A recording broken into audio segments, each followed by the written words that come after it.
በዚህ በዮሐንስ ወንጌል ምዕራፍ 14 ጌታ የሰጣቸውን አራቱን አስደናቂ ተስፋዎች አብረን እንመለከታለን። እያንዳንዱን ተስፋ ግን ከመመልከታችን በፊት አንድ ነገር ልነግራችሁ ፈልጋለሁ። እነዚህ ተስፋዎች ለ11 ደቀ መዛሙርት ብቻ የተሰጡ ተስፋዎች አይደሉም። ቁጥር 12ን ብትመለከቱ በእኔ የሚያምን ሁሉ ይላል። ይሄ እኔንና እናንተን የሚመለከት ሐሳብ ነው። በዚህ ምዕራፍ ውስጥ ያሉት ተስፋዎች እያንዳንዳቸው በክርስቶስ ላሉት ቅዱሳን ሁሉ የተሰጡ ተስፋዎች እንደሆኑ እንድታውቁ ፈልጋለሁ። የመጀመሪያው ተስፋ ጌታ መጀመሪያ የሰጠው የተስፋ ቃል ዘላለማዊ ስፍራና የተረጋገጠ የጌታ መመለስ ነው። ይሄ የተስፋችን ጥግ ነው። ይሄ ዋናው ተስፋችን ነው። ምንጠብቀው ተስፋችን ነው። እንደዚህ ይላል ጌታ፣ በአባቴ ቤት ብዙ መኖሪያ አለ ይላል። ስፍራ አዘጋጅላችሁ ዘንድ እሄዳለሁና እኔ ባለሁበት እናንተ ደግሞ እንድትሆኑ ሁለተኛ እመጣለሁ፣ ወደ እኔም ወስዳችኋለሁ ይላል። ክብር ለጌታ ይሆን። ዋናው ተስፋችን ይሄ ነው። ጌታ ስፍራን እያዘጋጀልን ነው። ተመልሶ ይመጣል። ከሱ ጋር ለዘላለም ልንኖር ይወስደናል። ይቺ ምድር የኔና የእናንተ ተስፋ አይደለችም። በምድር በሚሆነው ነገር አትታወቁ ወገኖቼ። አንዳንዱን ነገር ጸልያችሁ አታስቆሙትም። ሊሆን ግድ ነው። ምክንያቱም የጌታን መምጫ እየነገረን ነው። ጌታ ሊመጣ በደጅ እንደሆነ እየተናገረ ነው። በአይሁድ የሰርግ ስርዓት ብዙ ጊዜ ወንድ ልጁ የአይሁድ አባት ወንድ ልጁ ለጋብቻ ሲደርስ ሚስት ያጭለትና ለሚስቱና ለሱ መኖሪያ የሚያዘጋጀው አባትየው ነው። መኖሪያ ያዘጋጅና ልክ ለልጁና ለሚስቱ የሚሆነውን መኖሪያ አዘጋጅቶ ሲጨርስ ልጄ ቤቱ ዝግጁ ነው፣ ሂድና ሙሽራህን አምጣ ይለዋል። ሰርግ ይደረጋል። ይሄዳል። ሙሽሪትን ያመጣና አባቱ ባዘጋጀለት ቤት መኖር ይጀምራሉ ማለት ነው። ግን ሙሽሪት ከሙሽራው ጋር ለመምጣት ዝግጁ መሆን አለባት። ቀድማ ማወቅ አለባት። ወገኖቼ ሙሽራው ኢየሱስ ሊመጣ በደጅ ነው። ሩቅ እንዳይመስለን። ለ2000 ዓመታት መኖሪያ ቤት እያዘጋጀልን ነበረ። አንድ ቀን ምናልባት ዛሬ ማታ፣ ነገ፣ ተነገ ወዲያ፣ አንድ ወር፣ አንድ ዓመት we don't know። ብቻ ግን እርግጠኛ ሆኜ የምነግራችሁ አንድ ቀን አብ እንደዚህ ይለዋል ወልድን፣ ልጄ ስፍራው ተዘጋጅቷል፣ ሂድና ሙሽራህን አምጣ ይለዋል። በእርግጠኝነት የምነግራችሁ ይህንን ነው። ያንን ሲለው ምንድን ነው የሚያደርገው? ጌታ ይመጣና ሙሽራውን ይወስዳል። ሙሽሪት ግን ዝግጁ ነች ወይ?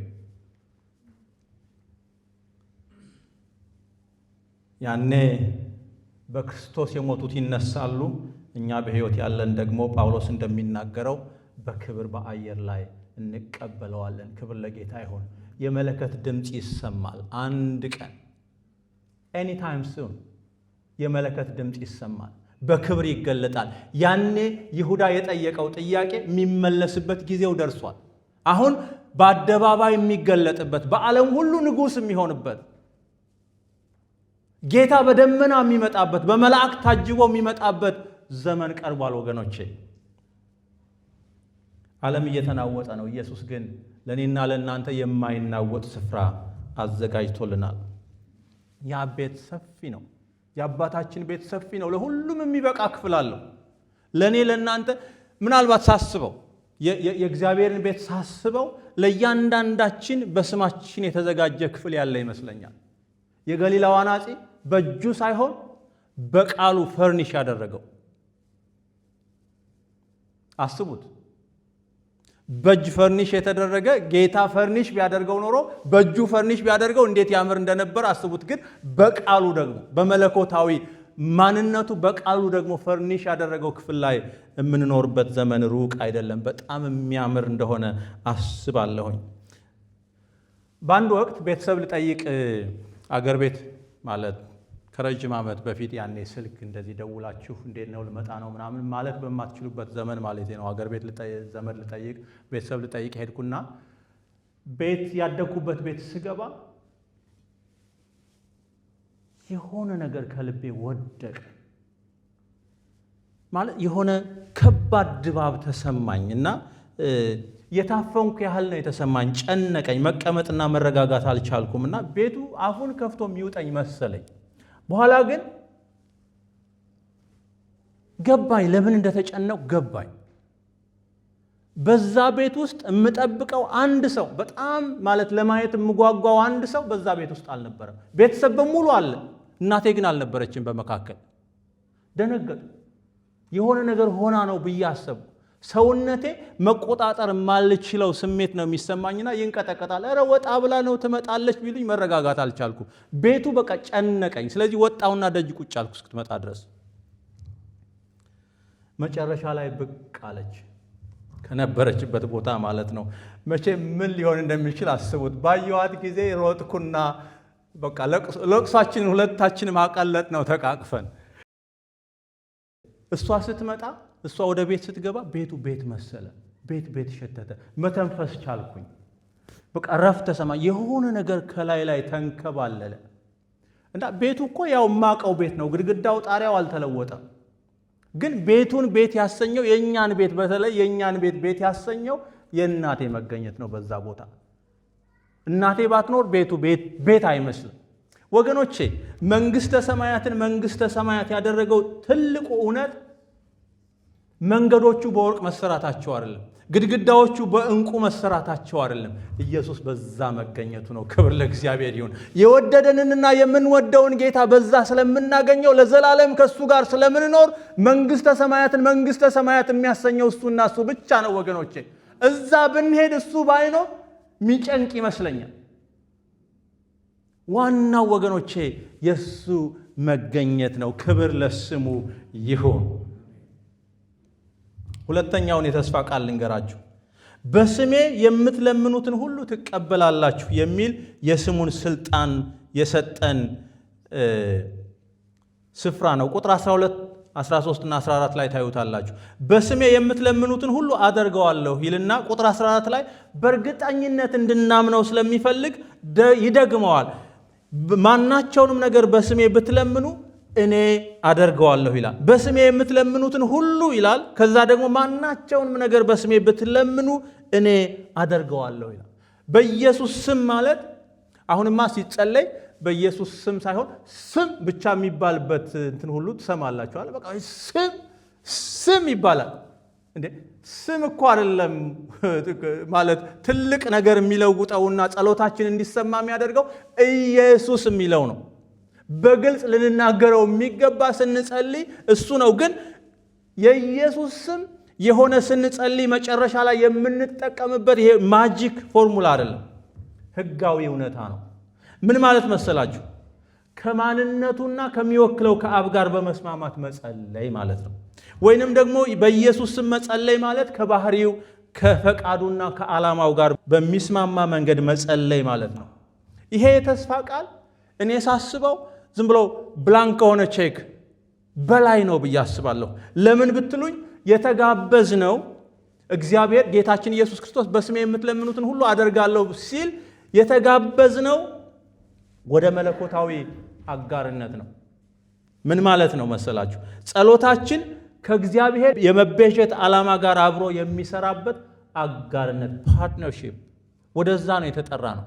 በኢየሱስ ስም ማለት ለምንፈልጋት ነገር ብቻ እየመዘዝን የምናወጣት ሳይሆን እንደ እግዚአብሔር ሐሳብና እንደ እግዚአብሔር ዓላማ እንደ እግዚአብሔር ፈቃድ የሆነውን ነገር ለእግዚአብሔር ዘላለማዊ እቅድ የሚሰራን ነገር በኢየሱስ ስም እንዲደረግ መጸለይ ማለት ነው። ፓርትነርሺፕ ማለት የቢዝነስ ፓርትነርስ ሼር አድርገው ትርፍ ማለት ኢንፑቱን ብቻ ሳይሆን ትርፉንም የሚካፈሉበት ማለት ነው። ወደዛ ነው የተጠራ ነው። እግዚአብሔር ለእግዚአብሔር አጀንዳ ማስፈጸም የሚያስችል ስልጣን ነው የተሰጠን። ዓላማው ቁጥር 13 ላይ ተሰጥቶናል። አብም ስለ ወልድ እንዲከበር ይላል። አብም ስለ ወልድ እንዲከበር ይህ ቃል ኪዳን በእግዚአብሔር ክብር ላይ የተመሰረተ ነው። ወገኖቼ ምንድነው አልኳችሁ?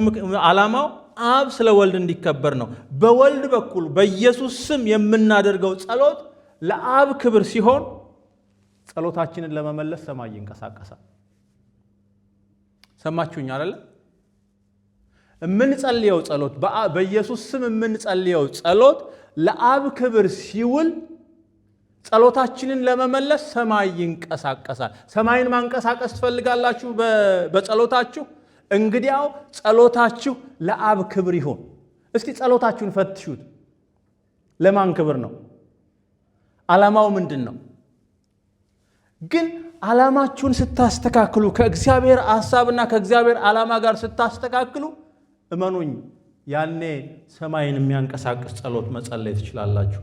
ሶስተኛው የተስፋ ቃል የመንፈስ ቅዱስ የተስፋ ቃል ነው። ሌላ አጽናኝ ከቁጥር 16 እስከ 18 እንዲሁም ቁጥር 26 ላይ ተጽፎ ታገኛላችሁ። እኔም አብን እለምናለሁ ይላል፣ ለዘላለምም ከእናንተ ጋር እንዲኖር ሌላ አጽናኝ ይሰጣችኋል። እርሱም ዓለም የማያየውና የማያውቀው ስለሆነ ሊቀበለው የማይችለው የእውነት መንፈስ ነው ይላል።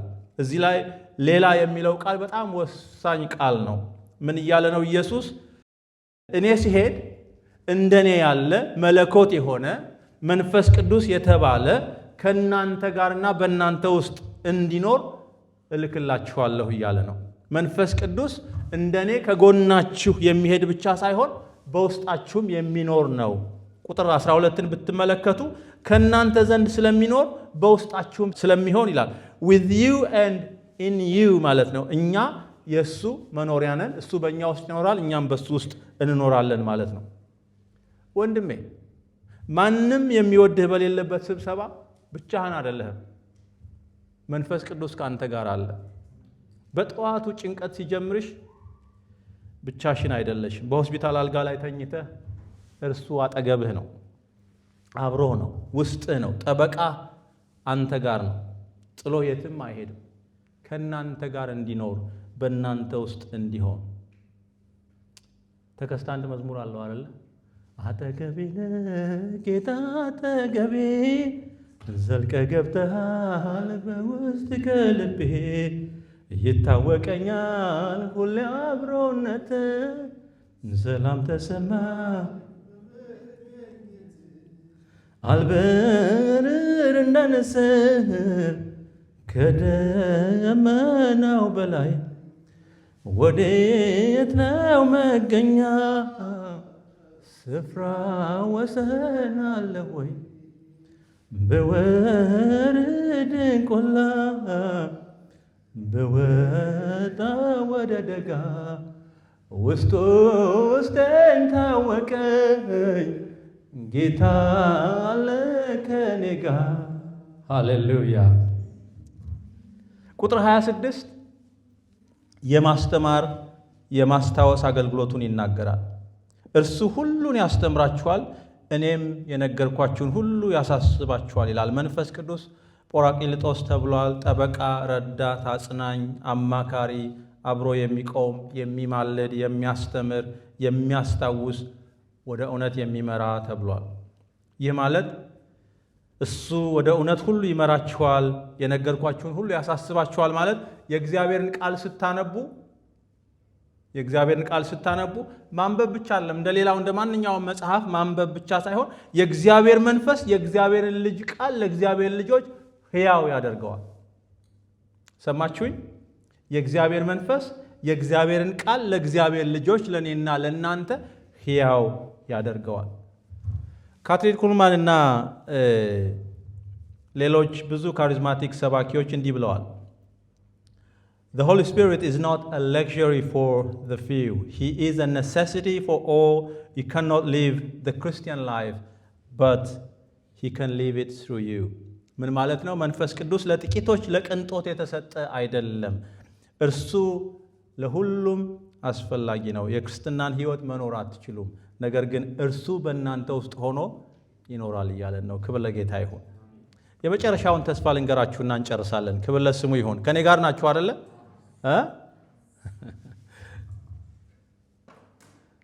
ስሙ ይባረክ። አንድ ምዕራፍ በአንድ ስብከት በአንድ እሁድ መጨረስ ቀላል ነገር አይደለም። ቤታችሁ ደግሞ ሄዳችሁ በደንብ ፈተሽ ብታደርጉት በደንብ ብዙ የሚገለጥላችሁ ነገር ይኖራል ብዬ አስባለሁ። አንዱ ምዕራፍ 14ን አሁን ባነጠናንበት መንገድ ብታዩት ደግሞ መጽሐፍ ቅዱሳችሁን የምታጠኑበትን መንገድ በዛው እየነገርኳችሁ ነው። አንዳንድ ጊዜ መጽሐፍ ቅዱስ እንደዚህም ይጠናል። ምንድን ነው ያለው? ምን ጥያቄ ተጠየቀ? ምን መልስ ተሰጠ? ምን ሐሳብ ነው የተነሳው? ምን ተስፋ አለው? የሚሉ ነገሮችን አብራችሁ የምታነሱበት ነው። ተስፋ ቃል 4 ምን ይላል መሰላችሁ? ከተፈጥሮ በላይ የሆነ ሰላም፣ በማዕበል ውስጥ መረጋጋትን ነው የሰጠን ጌታ። ቁጥር 27 ላይ ሰላምን እተውላችኋለሁ፣ ሰላሜን እሰጣችኋለሁ። እኔ የምሰጣችሁ ዓለም እንደሚሰጥ አይደለም፣ ልባችሁ አይታወክ አይፍራም ይላል። ሰላምን እተውላችኋለሁ፣ ሰላሜን እሰጣችኋለሁ። እኔ የምሰጣችሁ ዓለም እንደሚሰጥ አይደለም፣ ልባችሁ አይታወክ አይፍራም። ዜናውን ተመልከቱ። ኤኒ ቻናል ክፈቱ። የምትሰሙት በመካከለኛው ምስራቅ የሚሰማውን ጩኸት ነው። በእስራኤል፣ በጋዛ፣ በፍልስጤም፣ በሊባኖስ፣ በኢራን ምናልባትም አገሮች ለአርማጌዶን እየተዘጋጁ ያሉ የሚመስልበት ሁኔታ ሁሉ ታያላችሁ። በዩክሬን፣ በሱዳን፣ በሀገራችንም እንዲሁ በተለያዩ አገሮች ያለውን ጦርነት የሚደረገውን ጦርነት እየቀጠለ መሄዱን ስትመለከቱ በጣም ያሳዝናል። ከተሞች ፈርሰዋል፣ ቤተሰቦች ተበታትነዋል። የዓለም ኢኮኖሚ በጣም እየተናወጠ ነው። የዋጋ ግሽበት፣ የኑሮ ውድነት የእያንዳንዱን ቤት እያንኳኳ ስኩዝ እያደረገን ነው አደለ? በራሳችንም ጎዳናዎች ሳይቀር መከፋፈል፣ ጭንቀት፣ ፍርሃትን እናያለን። ዓለም የሰላም ያለህ እያለች እየጮኸች ነው፣ ግን ሰላም የለም። የዓለም መሪዎች በተባበሩት መንግስታት ተሰብስበው ስምምነቶችን ይፈራረማሉ፣ እጅ ለእጅ ይጨባበጣሉ። ከዛ በሚቀጥለው ቀን ደግሞ ሌላ ቦምብ ተጣለ፣ እንዲህ አይነት ሰዎች ሞቱ፣ እንዲህ አይነት ሰዎች አለቁ፣ ሌላ የሚያሳዝን ዜና እንሰማለን። ያ የዓለም ሰላም ይባላል። ጊዜያዊ በሁኔታ የታጠረ ፍራጃይል የሆነ ተሰባሪ የሆነ ሰላም ነው። የዓለም ሰላም በዙሪያችን በሚሆነው ሁኔታ በሚሆነው ነገር ላይ የተመሰረተ ነው። የአክሲዮኑ ገበያ ከፍ ሲል እንግዲህ ለእናንተ አክሲዮን ማለት ምን ማለት እንደሆነ ባይታወቅም በጣም የዚህ ሀገር ሰዎች ነዋሪ የሆኑ ሰዎች በአክሲዮኑ በስቶክ ማርኬት ከፍና ዝቅ በማለቱ ልክ የልባቸው ትርታም በሱ ነው ከፍና ዝቅ የሚለው። ዶክተሩ ሁሉ ነገር ሰላም ነው ሲል፣ ጋብቻችን ጥሩ ሲሆን፣ ልጆቻችን በትምህርት ቤት በህይወት ሲሳካላቸው ያኔ ሰላም ነው አይደለ? እሱ የዓለም ሰላም ነው። ነገር ግን የአክሲዮኑ ገበያ ሲወርድ፣ የምርመራው ውጤት ካንሰር ሲሆን፣ ጋብቻ ትግል ሲሆን፣ ልጆችን ማሳደግ ቻሌንጂንግ ሲሆን፣ የዓለም ሰላም እንደ ጭስ ብን ብሎ ይጠፋል። ነገር ግን ኢየሱስ ከተፈጥሮ በላይ የሆነ ሰላም ነው የሰጠን። ከአእምሮ በላይ የሆነ ከሰው መረዳት በላይ የሆነ ሰላም። ለፍጥረታዊው ሰው እንዲህ አይነቱ ነገር አይገባም። ሰላም መሆን እኮ አይገባህም፣ ግን ሰላም ነህ። እንቅልፍ መተኛት በማትችልበት ሁኔታ እያለፍክ ነው፣ ግን ለሽ ብለህ እንደ ሕፃን ልጅ የምትተኛበት ምክንያት የሰላሙ ጌታ ካንተ ጋር ስለሆነ፣ የሰላሙ ንጉሥ ካንተ ጋር ስለሆነ ነው። ሰላም ሰጪው ካንተ ጋር ስለሆነ በውስጥህ ስለሚኖር ሰላም ነህ። እውነተኛ ሰላም ማለት ወገኖቼ በዓለም በሚሆነው ሁኔታ በዙሪያችን በሚሆነው ሁኔታ ላይ የተመሰረተ ሳይሆን ሰላምን በሰጠን በክርስቶስ ላይ የተመሰረተ ነው። ቁጥር 1 ላይ ባነበብ ነው ልባችሁ አይታወክ፣ በእኔ እመኑ፣ በእግዚአብሔርም እመኑ። እኔ ቤት አዘጋጅላችሁ ዘንድ ሄዳለሁ፣ ደግሞ ተመልሼ እመጣለሁ ወስዳችኋለሁ ስላለን ተስፋችን የተመሰረተው በዛ አንኳር ማለት መህልቅ በሆነ ቃል ላይ ስለሆነ በዚያ ነው ተስፋችን እንጂ በምድር በሚሆነው ነገር አይደለም። ወገኖቼ ሰላም ተሰጥቷችኋል። የጌታ ሰላም ለእያንዳንዳችን ተሰጥቷል። ስጦታ ሰው ሲሰጣችሁ ፓክ እንደተደረገ ሰሙዌር ቁጭ ብታደርጉት ሰጪው ሰጥቷችኋል አይደል እንዴ? ስጦታውን ከፍቶ የማየትና የመጠቀም የማን ፋንታ ነው? የእናንተ ፋንታ ነው። ሰላማችሁን መጠበቅ፣ ጌታ የሰጣችሁን ሰላም መጠበቅ የእናንተ ፋንታ ነው። እንዴት ነው ሰላማችሁን የምትጠብቁት ካላችሁኝ፣ ሰላማችሁን በምድር በሚሆነው ሳይሆን በተሰጣችሁ በዋናው ተስፋ በክርስቶስ ላይ ስትመሰርቱት፣ የኔ ሰላም እኮ የተመሰረተው በጊዜያዊ ነገር አይደለም በዘላለማዊ በእግዚአብሔር ሐሳብ ነው ብላችሁ ስታስቡ ሰላማችሁ ጢም ብሎ ይሞላል። ክብር ለስሙ ይሁን። ሰላም ተሰጥቶናል። ኢየሱስ ሰጥቷችኋል። አትታወኩ ብሎናል። አንታወክም። ሃሌሉያ። ልባችሁ አይታወክ ሲለን ጌታ ልባችንን የሚያውክ ነገር በዙሪያችን እንደሚኖር ስለሚያውቅ ነው። ግን በዙሪያችን የሚያውክ ነገር ቢኖር እንኳን እንዳንታወክ የሚያደርገን ተስፋን የሰጠን ሰላምን በውስጣችን ያስቀመጠው ጌታ ነው። ክብር ለእግዚአብሔር ይሁን። ሰላም ለእናንተ ይሁን ወገኖቼ። ጌታ ደቀ መዛሙርቱን እንደዚህ አላቸው። ሁለት አደረገና ላካቸውና ወደ የሰው ቤት ስትሄዱ አላቸው ሰላም ለእናንተ ይሁን በሏቸው። ሰላማችሁን ቢቀበሉ ሰላማችሁ ይገባል፣ ሰላማችሁን ባይቀበሉ ግን ሰላሙ ይመለስላችኋል አላቸው። ታውቃላችሁ ጌታ ለኔና ለእናንተ የሰጠው ሰላም ሼር የሚደረግ ሰላም ነው። ለሌሎች የምናካፍለው ሰላም ነው። የተትረፈረፈ ሰላም ነው የሰጠን። እኛ ቤት እኮ ብዙ ችግር አለ፣ ብዙ እኮ ያልተሳካ ያልተሟላ እኮ የሚጎረብጥ ነገር አለ። ግን የጌታ ሰላም ስላለን ሰዎች ቤት ሄደን ሰላም ለእናንተ ይሁን እንላለን። ሰላማችንን ሼር እናደርጋለን። ክብር ለእግዚአብሔር ይሁን። የሚቆረስ ሰላም ነው የሰጣችሁ ጌታ እያልኳችሁ ነው። በሰዎች ዙሪያ ስትሆኑ ያን ሰላም ሼር ታደርጋላችሁ። ትናንት አንድ አብሮን ከሚያመልክ ሰው ጋር ተቀጣጥረን እንትን እያልን ነበር። የዚህ ሀገር ሰው ነው እና እንደ በፊቱ ቸርች አካባቢ አክቲቭ አይደለም። ግን ሞሮለስ ማለት በሴኩላሩ ዓለም የሚሰራው ስራ ቤተክርስቲያን የሚሰራው አይነት ስራ ነው። ወጣቶች ላይ ነው የሚሰራው። እና ስናወራ ምን አለን? የኔ ወንድም ቤተክርስቲያን እኮ ማይክ ይዞ መሯሯጥ እኮ ብቻ አይደለም አገልግሎት። አንተ እኮ ሄደህ እዛ የምታገኛቸው ወጣቶች የምታገለግላቸው ወጣቶች በማናገር በእነሱ መካከል በመገኘት ብቻ የሚመጣን ለውጥ አለ። ምክንያቱም ሰላምን የክርስቶስን ሰላም ይዘህ ነው ወደዛ የምትሄደው፣ መንፈሱን ይዘህ ነው የምትሄደው። ወገኖቼ ወደ ሰዎች ስትሄዱ ያንን የጌታን ሰላምና የእግዚአብሔርን መንፈስ ይዛችሁ ነው የምትሄዱት። ዝም ብላችሁ እንደ ማንም እንደ ኦርዲናሪ ሰው ራሳችሁን አታስቡ። መስሪያ ቤት ቁጭ ስትሉ አካባቢያችሁ ያሉ ሰዎች የሚታወቁበት ትልቁ ምክንያት የሚረባብሿችሁ ሰዎች ማለት ነው። መንፈሱ ስለማይመቸው እኮ ነው። ምክንያቱም እናንተ የእግዚአብሔርን ሰላም የእግዚአብሔርን መንፈስ ይዛችሁ ነው የምትሄዱት። እነሱ ደግሞ ይዘው የሚመጡት ሌላ መንፈስ ነው። ስለዚህ ይታወቃሉ። ግን ለሁከታቸው መፍትሄ የምትሆኑት እናንተ ናችሁ። እናንተ በመካከላቸው ስትሆኑ ሰላም መሰማት መጀመራል፣ ማባረር መቻል አለባቸው የሚያውካቸውን ነገር። ክብር ለጌታ ይሁን። ዛሬ ወገኖቼ በሕይወታችሁ ምንም አይነት ማዕበል ቢነሳ ያ የገሊላውን ባህር ጸጥ በል ዝም በል ብሎ ያናገረው ጌታ የእናንተንም ማዕበል ያናግረዋል። ዘማሪው እግዚአብሔር ተራራዬን አናገረው ይላል አይደል? ተራራችሁን የሚያናግር ጌታ ነው የምታመልኩት።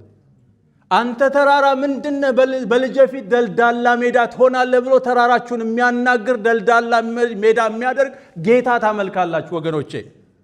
ስለዚህ የሚያውካችሁ ሰላማችሁን የሚረብሽ ነገር ካለ ወደ ጌታ አምጡለት። በስሙ መጸለይ ትችላላችሁ። መንፈስ ቅዱስ በውስጣችሁ አለ ወገኖቼ። ስለዚህ ኢየሱስ ከ2000 ዓመታት በፊት የተናገረው ዛሬም ለኔና ለእናንተ የሚሰራ ቃል ነው። በሚያጋጥማችሁ በማንኛውም ማዕበል፣ የማጣት ማዕበል ሊሆን ይችላል፣ የጤና ማዕበል ሊሆን ይችላል፣ የተለያየ ማዕበል፣ የምታልፉበትን ማዕበል የምታውቁት እናንተ ናችሁ። የዜናውን ማዕበል የሚያናውጣችሁ ብትኖሩ ዛሬ ጌታን ድምፅ ስሙ። ልባችሁ አይታወክ፣ አትፍሩም። በእግዚአብሔር እመኑ፣ በእኔም እመኑ ያለውን ጌታ አስቡት። ለችግራችሁ መልሱ ወገኖቼ ደጋግሞ መሞከር፣ ጠንክሮ መጣር፣ ይሄ ሴኩላር የሆነውን ነገር ማሰብ አለም ጥሩ ነው። ጥረትና ሙከራ ጥሩ ነው። ግን ዋናው መፍትሄ ግን ኢየሱስ ነው። ዋናው መፍትሄ ወደ ኢየሱስ መምጣት፣ ወደ ኢየሱስ መቅረብ ነው። ለፍርሃታችን መልሱ አወንታዊ አስተሳሰብ፣ ይሄ ፖዚቲቭ ቲንኪንግ አይደለም። ፖዚቲቭ ቲንኪንግ ጥሩ ቢሆንም ዋናው መፍትሄ ግን የመንፈስ ቅዱስ በእናንተ ውስጥ መገኘቱ ነው። ለጭንቀታችሁ መድኃኒቱ የስነ ልቦና ሐኪም አይደለም። ስለ ሐኪሞች ስለ መድኃኒት እግዚአብሔር ይመስገን።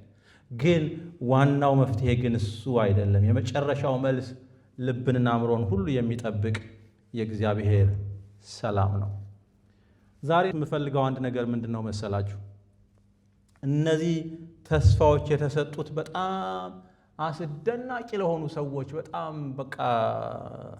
በጣም ለሚገርሙ ሰዎች የተሰጡ ተስፋዎች አይደሉም። ግራ ለተጋቡ ለፈሩ በቅርቡ ሊበታተኑ ላሉ አንዳንዶቹም አናቅህም እስኪሉ ድረስ ሊክዱት ላሉ ሰዎች የተሰጡ ተስፋዎች ናቸው። ለእንደኔና ለእንደናንተ ላሉ ለደካማ ሰዎች የተሰጡ ተስፋዎች ናቸው። ዛሬም ለእኔና ለእናንተ የሚሰሩ ተስፋዎች ናቸው። ስለዚህ ለተጨነቀና ለታወከ ልብ መፍትሄው ይሄ ነው። እኔ መንገድ ነኝ ላለው ጉዳይህን ታመጣለታለህ። መንገዱን እንዲመራ ትፈቅድለታለህ። ለጭንቀትህ መፍትሄ መንገድ አለው። በስሙ ትጸልያለህ፣ ያኔ ሰማይ ይንቀሳቀሳል። በመንፈስ ቅዱስ ትደገፋለህ። የምትናገረው ቃል ሲጠፋ፣ የምትናገሪው ቃል ሲጠፋሽ ለመንፈስ ቅዱስ ትሰጠዋለህ። እሱ ባንተ ውስጥ ሆኖ ይናገራል። የእርሱን ሰላም ትቀበላለህ፣ የእሱን ሰላም ትቀበያለሽ። ያለምን ደካማና ካውንተርፊት የሆነውን ሳይሆን የእግዚአብሔር ልጅ ዘላለማዊ ሰላም። እንጸልያለን።